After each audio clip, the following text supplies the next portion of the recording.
nanone kuri The Boss Papa uraza kongera kwiyibutsa abakurikiye channel ya The Boss Papa. Hanyuma duherukana mu kiganiro cyashize tuvuga ku buryo uri kwiyumva ko ugiye hanze ari ibintu utarotaga, ari ibintu utaruzi, ariko kuri uyu munsi uje urundi wundi. Nibyo bintu rero ugiye kutubwira, banza ubibwire hanyuma turagugaruka nyuma. Nitwa Sindi Paul, nkaba mfite imyaka 18. Yose? Nagarutse naruje 18. Cyageze bite Jesus? Ndi ngaruka mu Rwanda nibwo naruje 18. Kuri airport? Mu ndege. No kuvuga ngo anniversaire yawe, ubwo ari kuvuga ngo mu myaka yose wabayeho wafite anniversaire mu ndege. Félicitations.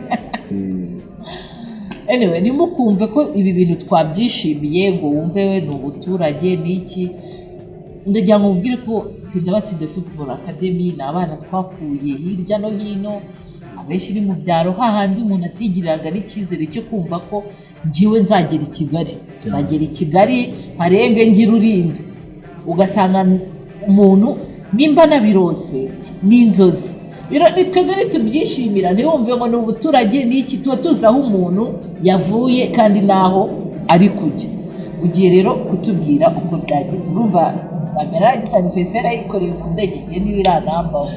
Urumva rero ko wowe ako n'akantu ntabwo wakwibagira. Ushobora no kuzabwira n'umwana wawe ugiye w'imyaka 18 nayigize ndi mu ndege akagira ngo ni blague. Hanyuma ugiye kutubwira urugendo rwawe uko rwagenze ujya mu Bubirigi, uko byagenze kugeza ugarutse n'amanota wazanye 58.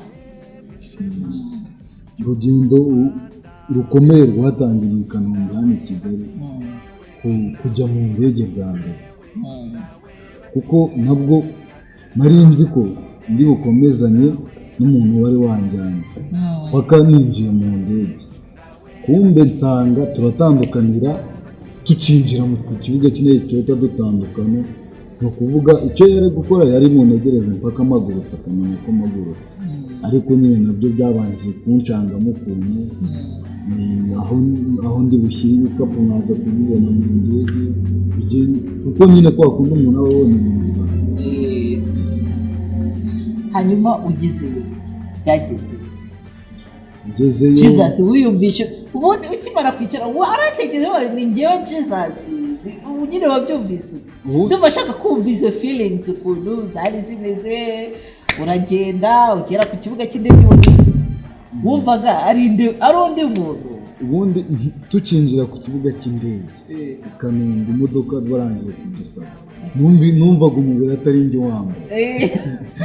Numva ni igisushungwa, numva ntango ndi kwiyumva neza mu mubiri.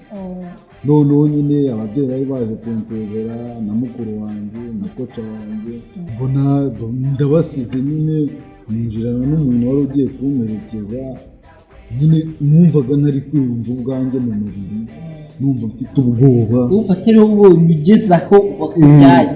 Noneho nk'ijoro ryabanjije kugira ngo njye ku kibuga cy'indege ntabwo nigeze nsinzira, ntabwo naryamye. Gusa wari uri gutekereza bizagenda bite, ngiye he ahantu, bizagenda bite, zitwara gute, bibaye gute, ayo mahirwe avuye he, kuko ni benshi nyine baba babyifuza.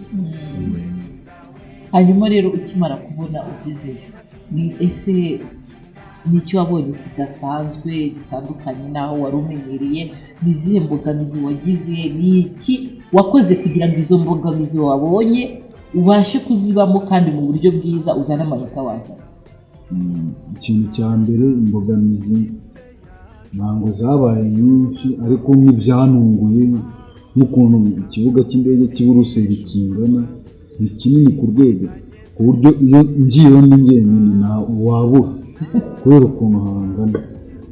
Ako tugaruke ku kibuga nyine, hari umuntu waje kumfata tujya mu myitozo nyine ku wa mbere.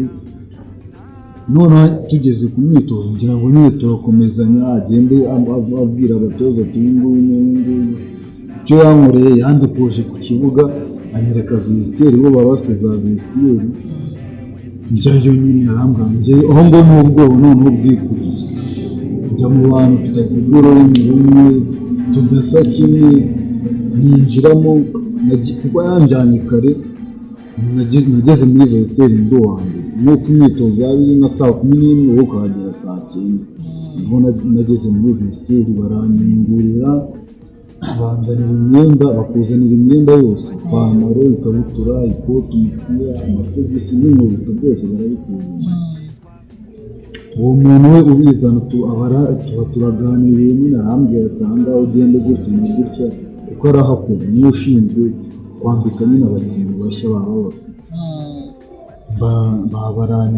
mba ndambaye ntambaye na kare noneho abakinnyi batangira kuza ko baza kunsuhuza nanjye abo batambonye kuko vestiaire aba ari nini n'imbere hari n'ibintu umuntu ashobora kutakubona nkagenda nkamusuhuza noneho nyine abakinnyi bose baraza tuhita tujya muri gym nibwo nasanze abatoza bamenyagaye barambwira ati nyine bansanga abanzi bampa amabwiriza uko ngomba kwitwara singomba gutukana ugomba kugira ikinyabupfura kudacika intege ariko hari abana nyine twibereye inshuti umwe yavaga muri Espagne undi yaravuye mu Bwongereza muri Leicester undi avuye mu Buholandi muri KVC tubibutse ko ari mu cyiciro cya mbere wababwira ekipe wari ugiyemo ikipe ni KVC westerlo kiri mu cyiciro cya mbere mu Bubirigi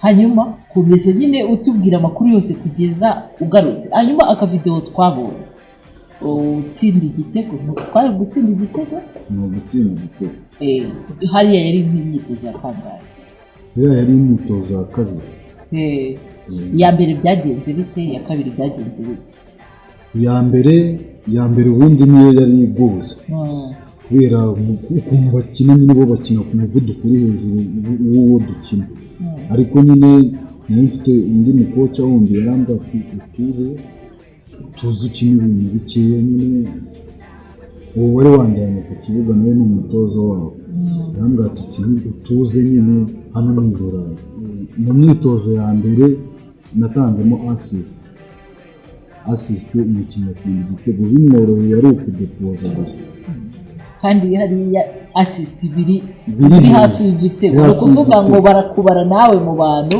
bageze batanze ayo mahirwe kugira ngo icyo gitego kiboneke kandi bari bambwiye ati ni ukuvuga urakora ariko hariya ntabwo ari njye wa mbere wari ugiye iyo bakubwiye ngo ugaruke mu myitozo ejo uzagaruke hari ikintu baba bakubonye babonye ko ushoboye iyo bakubwiye ejo uzagaruke kandi koko abatoza barambwiye ejo uzagaruke ngarutse n'ejo barambwiye ejo uzagaruke gutyo buri munsi barambwiye ejo uzagaruke mu yandi magambo batagushimye ubwo baravuga ngo ejo ntuzagaruke ejo uzajya kugerageza andi mahirwe ahandi noneho imyitozo ya kabiri niko kavideo mwabonye ntsinda igitego nyine ubwoko bwa navuganye n'abatoza mbabwira abatoza banjye bo mu Rwanda babwira uko byagenze barambwira ati ikintu ugomba gukosora igirire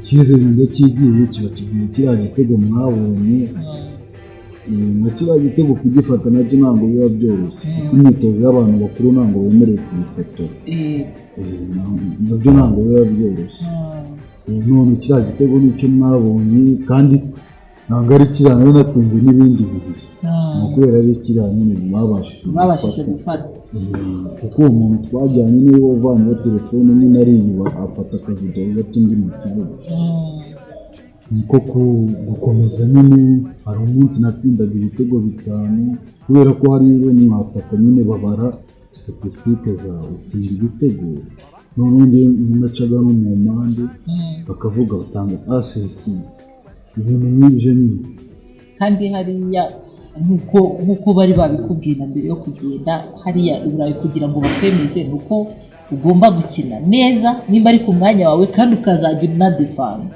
nicyo kintu cya mbere nibyo bintu byagufashije kuko hano nahavuye ubundi bari bamaye konsigne zose ngomba kugenda nkurikije ku buryo ntazavanga ibintu utagereho ukagira igihunga hano bari bazima abatoza bandi ku nsinzi zanjye ngomba kugendera.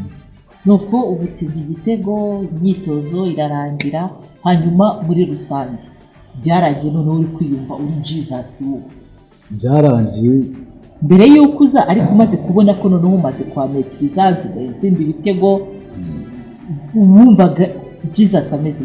ni ukuvuga nari ntangiye kubifata nk'ubuzima busanzwe nk'uko nari ndi mu Rwanda, nta gihunga, nakinaga nta gihunga, n'abakinnyi ubwabo baranyishimiye babaza abatoza ati se Jesus azasinya ryari, ariko ati n'umwana azasinya ryari, kuko nyine bo aba ari ibigabo binini baba bavuga ko uri umwana kandi nabo atari bakuru cyane, ukavuga ati aka kana kazasinya ryari. Ibyo nabyo nyine nubwo utahita usinya ariko biguha icyizere, byibura n'abagenzi bawe hari ikintu bakubonye, hari abantu hari ikintu bakabaza, hari ntango bajya bahisha, babazaga abatoza nanjye ubwanjye aho ngaho, ku buryo hari n'imyitozo twigeze gusoza twari twagiye ku kindi kibuga cy'ibyatsi, umutoza araza yanyigiye arambaza ati uri intare kubera nyine imbaraga, gutsinda, gucenga, nyine yabona akabona ahantu hose uri foro. araza arambaza ati wintare, namubwira ati ndi intare koca. arambwira ati nyine hari n'igihe twasoza imyitozo nyine bakajya bampamagara bakambwira ati uhindure gutya, kuriya ntabwo tubishaka, uhindure gutya, bakanyereka ahantu ho gucengera, nk'uko mu Rwanda n'ubundi naho bankosora, ndabyiga ndabikosora. hanyuma rero uri kugaruka n'iki kintu cyari kiri mu gihugu ndi kugaruka, wagarukanye iki? ikintu nagarukanye agiye mu kiraro gisubirayo.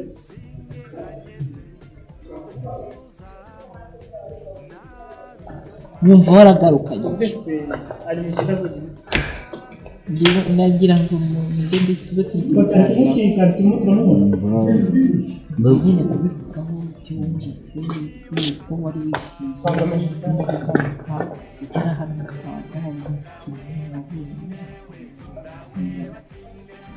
wabonye. dukomeze. hanyuma nka Jesus, nyuma y'ibyo byose bibaye, umaze gutsinda, abatoza barakugira inama z'ibyo wakosora n'iki, hanyuma noneho mu gusoza baragusezerera? bankoreye umunsi nyine bari bazi ko viza yanjye yarangiye, ndababwira ejo, ubundi njye nta n'ikintu nababwiraga, nyine babaga babizi, ndababwira byari kuwa gatanu, ndababwira nzasubira mu Rwanda ku wa mbere kuko flight yanjye yari iri ku wa mbere. noneho nyine bafite abakinnyi 10 bajya hano n'abandi 10 bajya aha ngaha, nyine ngomba gucamo hagati. abakinnyi bo barabizi, uciyemo hagati baragukubita, abagukubise urushyi, abagukubise ibiki, umugeri, umukinnyi bari kugusezera. naciyemo abantu, navuye ndi kwikandakanda, nyine ubona ko banyishimiye. abakinnyi bamwe na bamwe, za nshuti zanjye zababaye nyine baravuga ati twari tugiye gutangira shampiyona kandi twabonaga uzadufasha, nyine ndavuga ati nta kundi, nyine ibindi ntabwo ari njyewe ubishinzwe, hari abankoreye babishinzwe. ni iki noneho byazamuye noneho muri Jesus? ikintu byazamuye cya mbere, nagarutse hano bari mu mikino y'igiciro cya gatatu, duharanira kuzamuka mu cyiciro cya kabiri. naje mu ndege ndi kuvuga ati nta n'ibyo kujya mu rugo byari bindimo mu mutwe. harimo umukoca wanjye wabimbwiye, arambwira ati ko nawe udashaka gutaha. ndamubwira ati tugomba kubanza tugatwara igikombe. ndabyibuka nagarutse kuwa gatatu dufite match, naje kuwa mbere, naje nyine nshaka izo match tuzitsinde tukajya mu cyiciro cya kabiri. kandi ikindi cyagombaga nari mfite mu ntego zanjye nuko tugomba gusubira mu cyiciro cya kabiri twitwa izina ryacu, tsinda batsinda uko twagakora. icyo kintu naje kindi mu mutwe, nsanga na bagenzi banjye bameze nk'abahanzweho bavuga ati tugomba ikipe kuyizamura.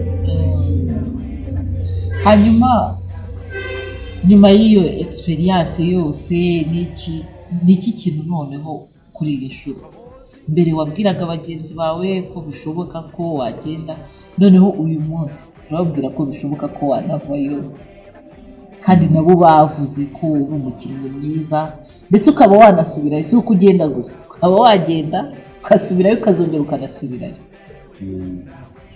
Ikintu navuga ni ukugira ikinyabupfura, kuko ushaka kugera hariya bitewe n'ubuzima uba ubona ukifuza gutoroka, nk'uko abakinnyi benshi badukuriye tujya twumva batorotse. Iyo ugiye ufite intego mu mutima wawe ntabwo watoroka. Nagira inama na bagenzi banjye yuko icyo cyiyumviro cyabavamo mu mubiri, kumva ko bagenda bagatoroka hariya ni ukuvuga aho n'ubundi nta handi hantu wakina, woherejwe n'ino akademi yacu niba igufitiye ibyangombwa nta handi hantu wakina. Ikindi navuga ni ugukora cyane, kuko hari byinshi hariya raporo yasohotse nabonye hari byinshi nyine ngomba kwiga, ngomba gukosora mu mikinire, ibintu byose bagiye babivugaho mu mutwe, ibintu ahantu hose nyine ngomba gukosora. Uvuga ngo ari 58 ari ku bintu byinshi bagiye bakora.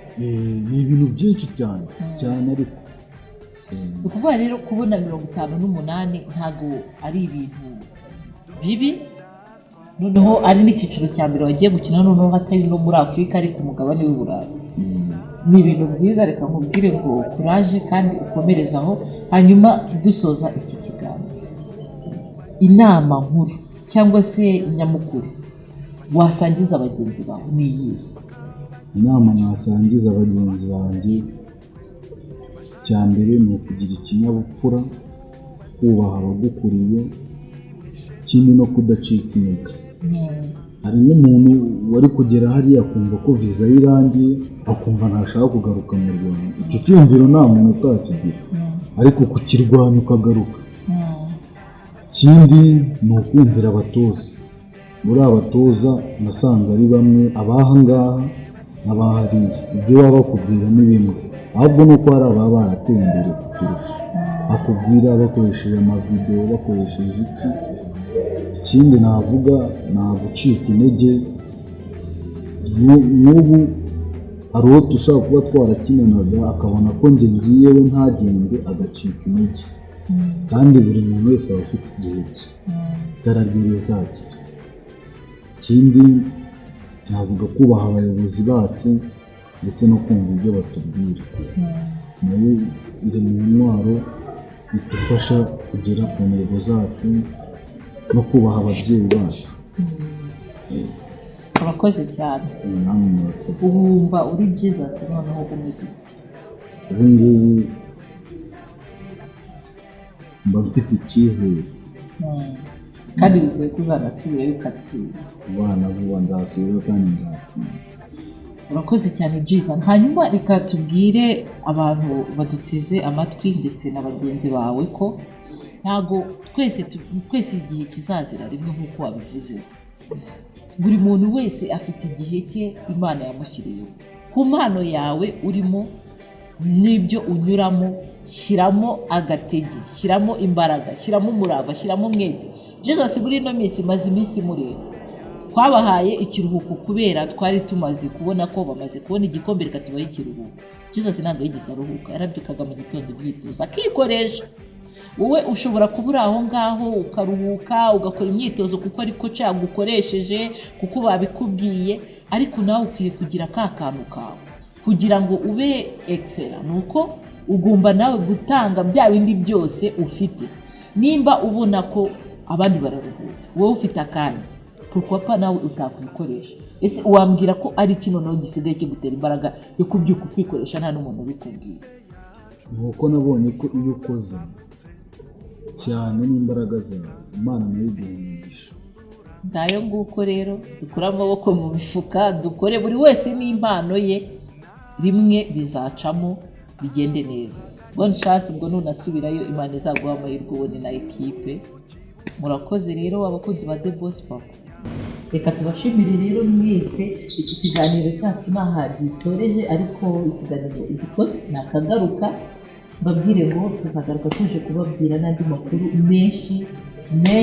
menshi kuko turayafite. Reka rero mbabwire ngo mugire umunsi mwiza, muhahe murongo.